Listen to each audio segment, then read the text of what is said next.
नमस्कार, मी आशिमा मित्तल, जिल्हाधिकारी जालना। जालन्यातील सर्व नागरिकांना स्वतंत्रता दिवसाच्या हार्दिक शुभेच्छा देते। आणि आपल्याला जसं माहिती आहे की 13, 14 आणि 15 ऑगस्ट हर घर तिरंगा उपक्रम आपण साजरा करत आहोत।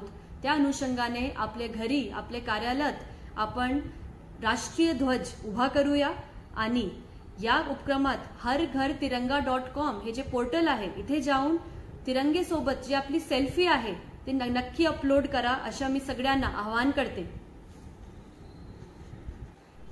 हा प्रत्येक झेंडा, प्रत्येक फोटो हा आपले एक देशभक्तीच्या आणि एकात्मतेच्या स्वरूप म्हणून पूर्ण देशभरात पोचवेल अशी मी आशा व्यक्त करते। आणि या स्वतंत्रता दिनी आपण जालना जिल्ह्यातील प्रत्येक गल्लीत, प्रत्येक घरी आणि प्रत्येक हृदयात तिरंगाचा अभिमान ठेवूया आणि तिरंगाचे रंगी रंगूया अशी आशा व्यक्त करून मी सगळ्यांना परत शुभेच्छा देते।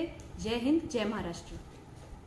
सर्वांना नमस्कार। आज जिल्हा परिषद जालनाच्या मार्फत आम्ही हर घर तिरंगाचा कार्यक्रम आयोजित केलेले आहे। ये एक मोठे मोहीम आम्ही तयार केलेले आहे। इथे एनसीसीच्या बच्चे, स्काउट एंड गाइड्सच्या बच्चे, सारे जालना शहराच्या स्कूल का बच्चे को हमने बुला दिया है। आज माननीय एसपी सरांच्या हस्तामधून आम्ही ये यात्रा सुरू होणार आहे। तिकडे जिल्हाधिकारी मॅडम आम्ही रिसीव करते।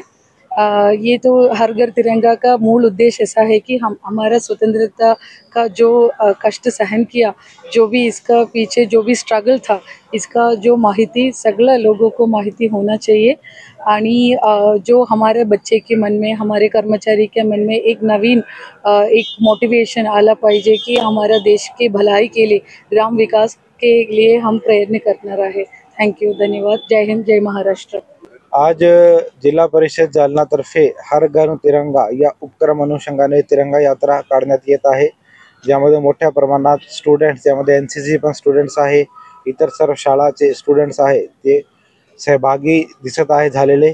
आणि अशी रॅलीच्या नक्कीच आपली येणारी पुढची पिढीला काय ते स्वतंत्रताची लढाईचे सगळे जो मूल होते त्यातून शिकण्याचा नक्कीच प्रेरणा भेटेल। अतिशय सुंदर एक नियोजनाबद्दल मी मॅडम सीईओ मॅडमचा आणि पूर्ण ऑफिसरचा आभार मानतो। धन्यवाद।